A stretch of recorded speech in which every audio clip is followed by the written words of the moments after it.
ladies and gentlemen. Let's hear it for him. Yeah. Lip, thank you for being here, my friend. Thank you for having me. Very exciting to have you on the program. I've always wanted to chat with you. I slid in his DMs. Dreams get to come true. I slid in your DMs on IG, and he said yes, ladies and gentlemen. Very cool that he's here. So let's clap it up one more time. Thank you, thank you, thank you. All right, Pharcyde, you both have LA roots. Oh, yeah. Are you from Los Angeles? Born and raised. I actually lived in this area. Really? Yeah, I was born in like the mid-city area. You born in mid-city? Mark, what about you? I'm a Valley kid that came to the mid-city area for a little while as well, and then now I'm back in the Valley. Actually, I was born in the jungles. If you know about Training Day. I do. Oh yes, I do. Yeah. That hood. Yeah. I was born there. Now, LA Weekly called Bizarre Ride to the Pharcyde one of the 5 best LA hip-hop albums of all time. Wow. One of the 5 best LA hip-hop albums. There's been a lot of fucking fans. That's right. Yeah. We got the MC on the stage. You gotta hype him up. Passin Me By. You have the iconic line. My dear, you do not know me, but I know you very well. Do you ever use that in real life? Have you ever gone out there and just thrown that out there? Exactly. Yeah. Oh, good. Yeah. Anytime I can. Really? Yeah. Wow. Yeah. Anytime. If you have a line that good, Yeah. you got to throw that out there. As you could probably cut in any line. Right. You know what I mean? You can go to first class. You just look at the stewardess and go, my dear, you do not know me, but I know you very well. And then she goes, right ahead, Mr. Lip. Yeah, there you go. There you go. That's a fantastic line. How did the group come to be? I've heard a good story of the genesis. The Pharcyde. It was so many different components to how it came, but basically, we're talking in like late 80s. Everybody's trying to get on. You remember those, what do you call them, showcases? Remember those? Classic BMI showcases, ASCAP showcases. You would hear about it on the radio. Dance, boy, and they shoot at your feet and you dance. Well, and that was 3 of the members were dancers, and they made it onto In Living Color as Fly Guys? Yes, yeah. Fly Guys? Yeah. On In Living Color, but you were not a fly guy. I wasn't that fly, and I couldn't dance. That wasn't my thing. Right. I had the rhymes. I was always the lyrical hip-hop inspirer of the whole group. And the other guys we all had talents, but I wasn't a dancer. How did you end up coming together? One of them actually danced for you in a project you had before the Pharcyde. Who was dancing for you? All right, so in LA, there was a lot of shit going on as far as like trying to get into the music business, because it's a music business town. It's like an industry town, and like everyone coming out of high school was trying to get involved in the music industry in some kind of way. This is like 85, when hip hop first came to LA, we were all in high school, emulating New York City. You know what I'm saying? Like, that was like, we just looked up to New York, just like, because it was so cool, break dancers, bombers, Adidas, fat laces, and the whole 9. So, but anyway, so like I said, there was all these like showcases that were put on by either a radio station or like a publishing company, because they were looking for new talent, and then that was kind of like the vibe. Like everybody was going, and I started writing rhymes and going to these showcases, and I just got lucky to meet Jay Swift. He produced the first album. He was 17 at the time, and he was going to Locke High School. You just made the noise. You just went shh, because you were thinking of the beat of Passing Me By and thinking a 17-year-old. He was 17 for real? Yeah, well, not when I first met him, he was 17, but like by the time like he made the record, he was like 19. Nonetheless, a teenager made that music. That's crazy. Yeah, that's insane. But so he went to Locke High School. If you don't know what Locke High School is, that's in Watts. It's in the hood. It's a real school.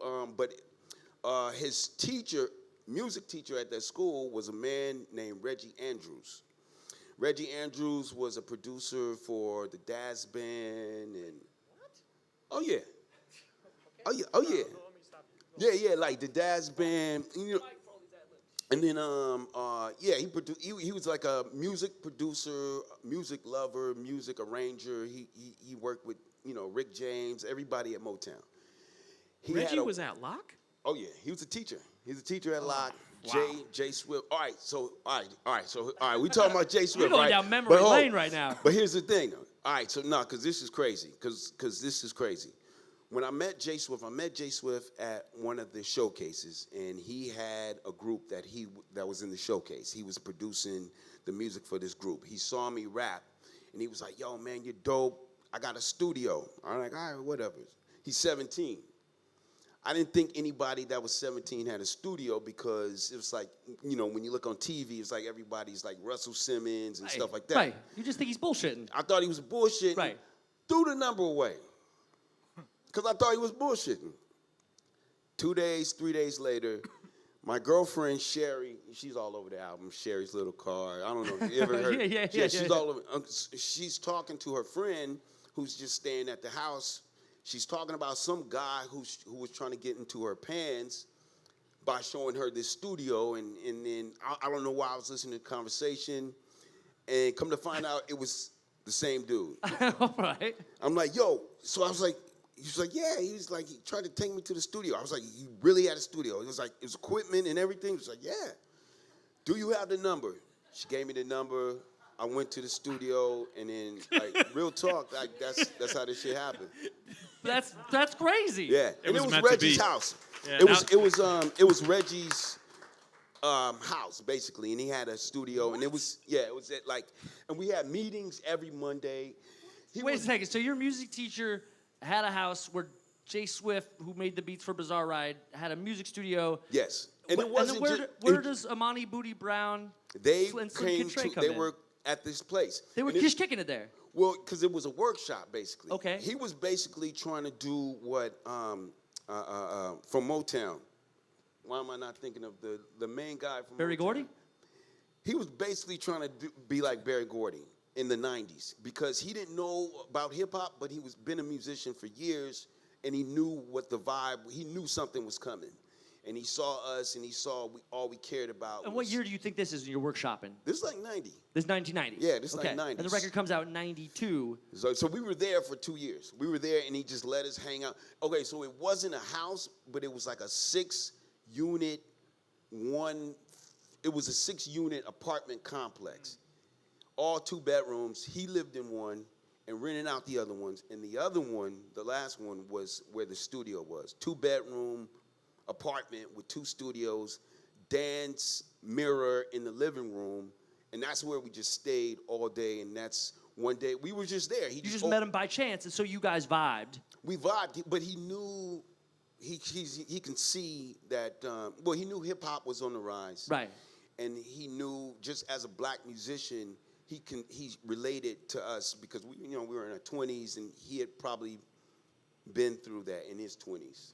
You know what I mean? So that's why he opened up his space to us, and then we were there, like, just hanging out every Monday. We had meetings. He introduced us to all his connects at Motown. Syreeta Wright, who wrote Sign Still Deliver. Like, What she is would, going she would, on? She came by. Like, she would come by, like, give us vocal lessons, just give us. It was a workshop. Right. But it was mostly like, kind of like a after-school program. They kind of like cared about us.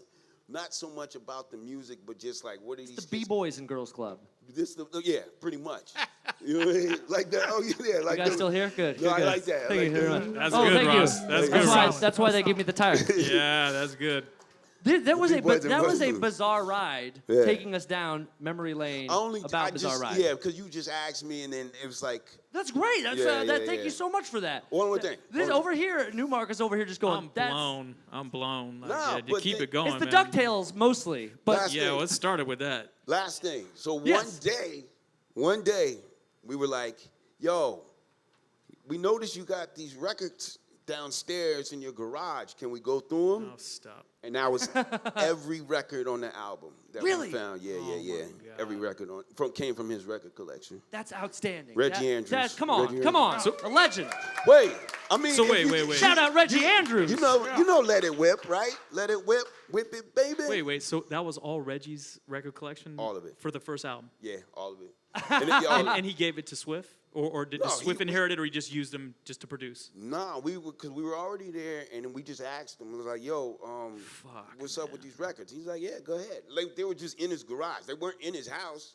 They weren't a part of his like everyday record collection. But speaking, not to take over here, but speaking about records and serendipitous moments here that Lip is talking about, what they sample for Passin Me By, which is obviously their biggest fucking smash hit. About 2 weeks before it came out, a guy that I was working with and doing some production with played me his demo tape. A kid by the name of Kev. He changed his name, millions of times or whatever. Played me that sample. I'm like, oh my God, this is gonna blow up. The Quincy Jones sample? The Quincy Jones sample for Summer in the City, which is Pass Me By sample. And I was like, this is gonna blow up. 2 days after that, I go to my best friend's house and he's making a beat. He's sampling the same sample. I'm like, oh shit, my boy just sampled that, but your shit sounds really fat, like it was full. Literally, like a week after that, the record comes out with the same sample. Now, the first guy that played me the sample on the demo tape that I was working with, his father was Quincy Jones. Oh. And they beat Quincy Jones to the punch. So that shit, I couldn't wait to meet Lip to tell him that story. I was like, dude, I said, no, I was like, dude, we gotta talk. You don't know the weird shit that happened with that sample. The history of Passin Me By. So basically, Quincy signed off on his sample somehow down the line to not his son, but to Pharcyde first, which is fucking bugged out to me. Would you imagine that there's a chance that they didn't? And I witnessed that shit. I was like, this is crazy. That is crazy. Yeah. Do you think that they perhaps didn't clear it because it was 91, 92, so they didn't They cleared it at the time? Do you think the record? I think the other two, the other two for sure were just in demo phase and they weren't talking paper. Got it. So there wasn't paper there, but it was, timing is so essential, man. And these guys got to it. Hell yeah! Thank you to Reggie. One of the all-time classic hip hop records. Are you on the chorus? Are you screaming? That's me. That is you. That's me. She keeps on passing me by. It was a while back. Hell yeah. Yeah. I've always wondered if that part was a sample or if it was, but I can hear Trey singing. Trey was in but the you're back. really like going, she keeps on passing me by. Right? Yeah. Right? Yeah. Speaking of, thank you, sir. That was good. I'm a passionate guy. I don't. That's the wackest thing to do after you say you're passionate. I watched way too much. I watched way too much Conan as a kid, and then you just start doing Sammy stuff like Davis Jr. impression. I'm a passionate guy. I don't know. That's not even a good Sammy Davis Jr. I just got to start at the root of my Johnny Carson, and then tweak it for Sammy. Wacky wild stuff, babe. I want to talk. Let's keep going beats. We're all into that. We're all beat heads. Your second record, Labcabincalifornia, super slept on. One of my favorite records. I don't want to put down Bizarre Ride. I just think Labcabincalifornia is genius. I fucking love it. What year were you born? I was born in '82. Because I notice people that are a little bit younger than us prefer Lab Cabin. Really? I noticed that. That's interesting. Yeah. Because I mean, the thing that people always said about Lab Cabin was it wasn't as much fun as stuff. But why should people that are growing up and getting older and wiser be forced to just make a fun record? Like they should make what they're feeling at the time. And songs like Runnin and Drop. And I mean, absolute classics. But I gotta ask the beat story on this. Labcabincalifornia is produced primarily by J.Dilla. J.Dilla. And I heard a little story, but do you know the story of that? Can you share with us? Trey told me the story about how you got hooked up with J.Dilla. His first ever record that he worked on was Labcabincalifornia. Do you know how you got hooked up with him? Yeah, I mean, from my recollection, it was Q-Tip, Q-Tip from A Tribe Called Quest. Yeah, we went out. We basically just name dropping all day. Bam.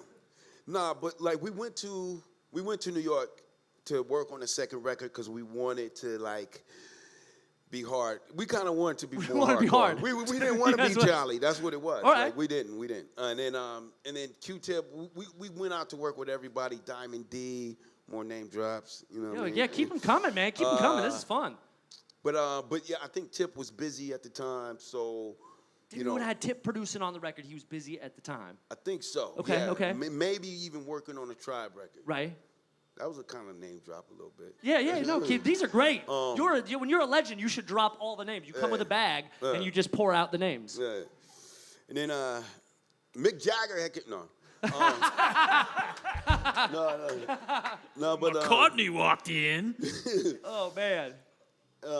Yeah, and then he was like, yo, you know, he just gave us a CD. At the time, his name was J.D. It was just like, and I think that might have been, I don't know if he had produced anything before that. I'm not sure.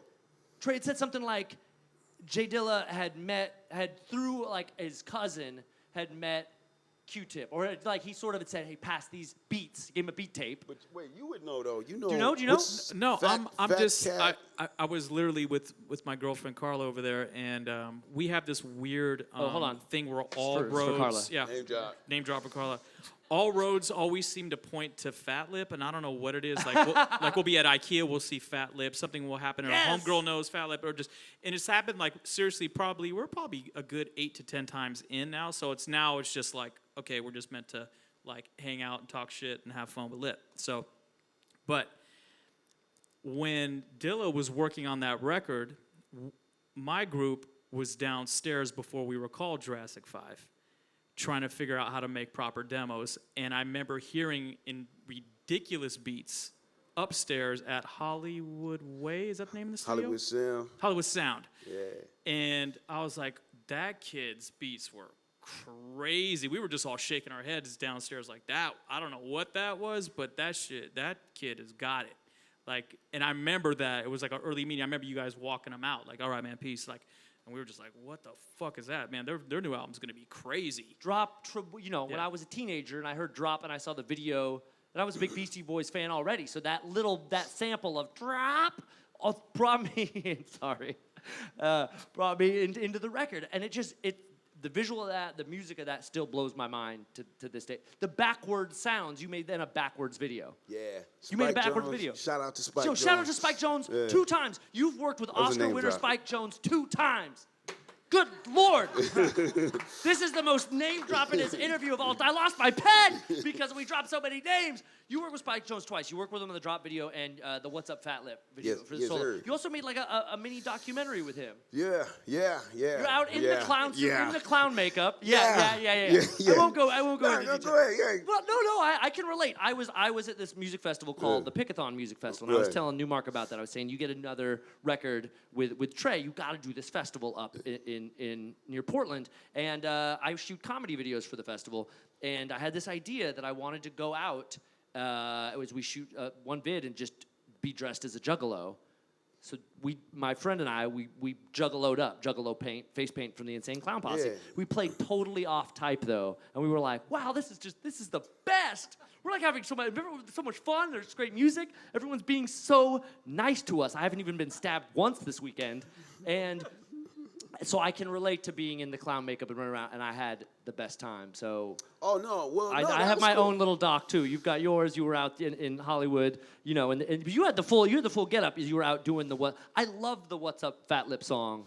I like that song. I guess it was Who am cool. I kidding? Who am I fooling? When they be like, What's up, Fatlip? and I say, cool it. Yes. Yo, nah, that was cool. Like that video, that whole video concept, it was kind of like my concept. Spike, he liked the song, so he called me. Oh yeah, get that pen. Get the pen.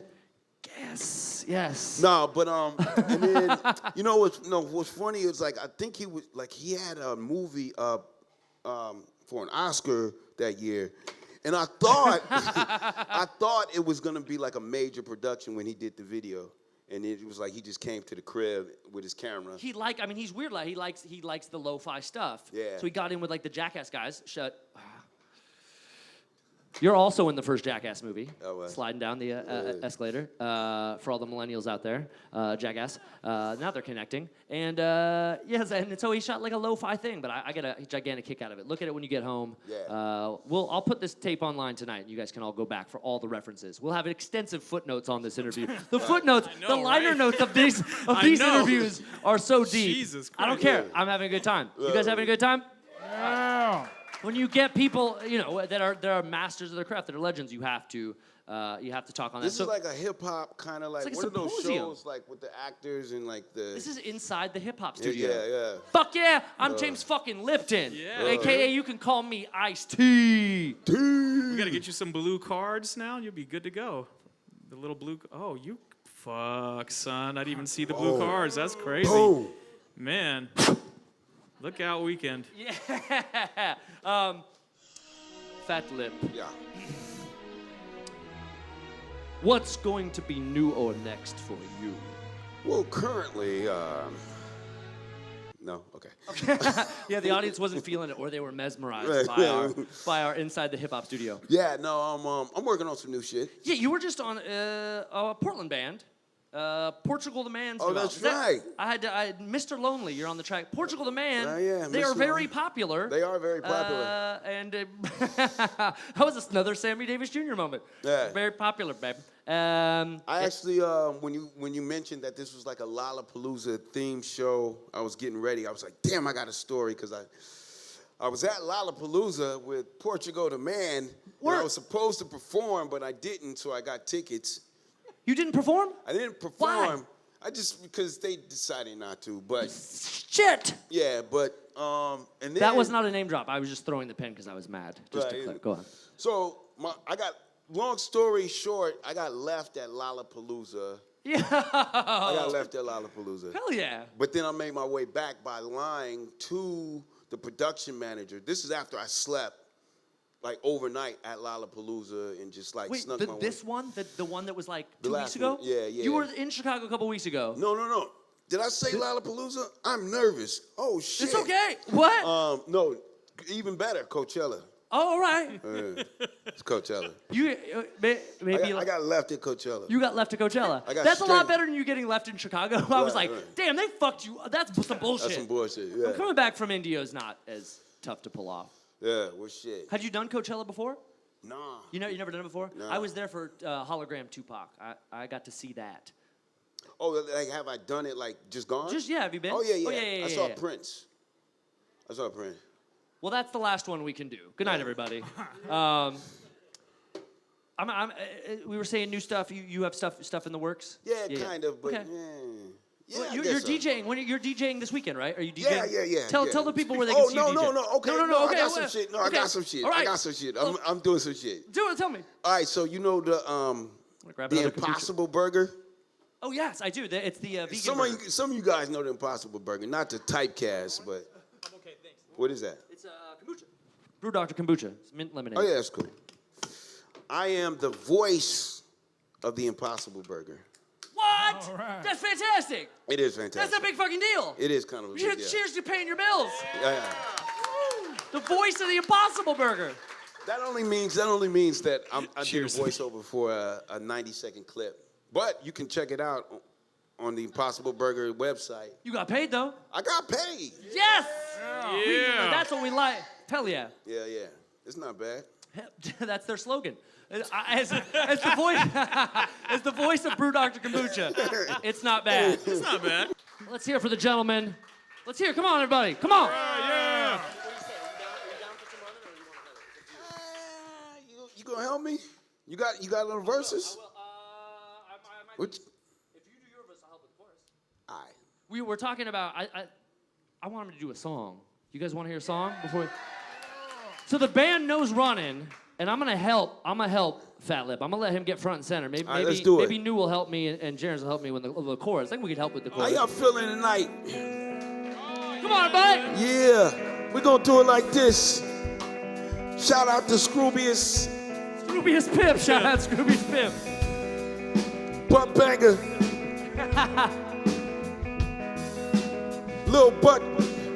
what was it? Little Booty Call. I must admit on some can't keep running away. Can't keep running away. I like that. Can't keep running away.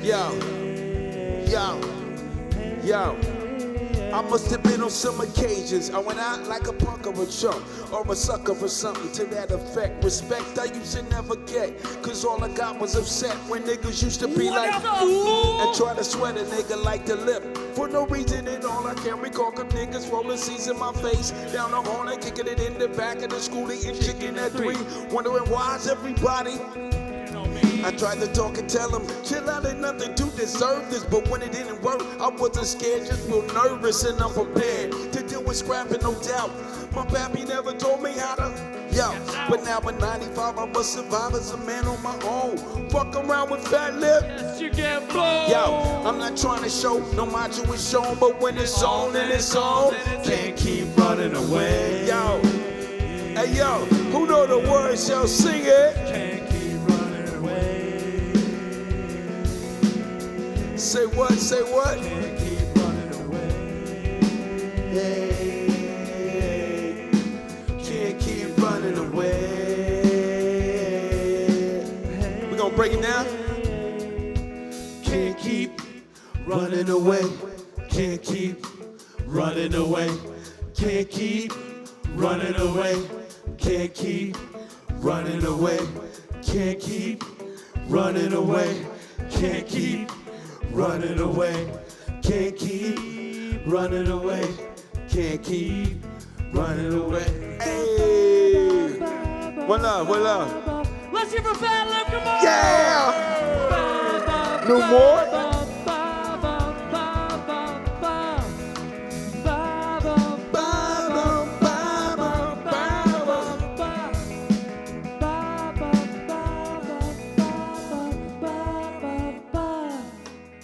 Don't go running. But that's been Fatlip and DJ Newmark. We got a lot more on Who's the Ross. Let's hear from everybody.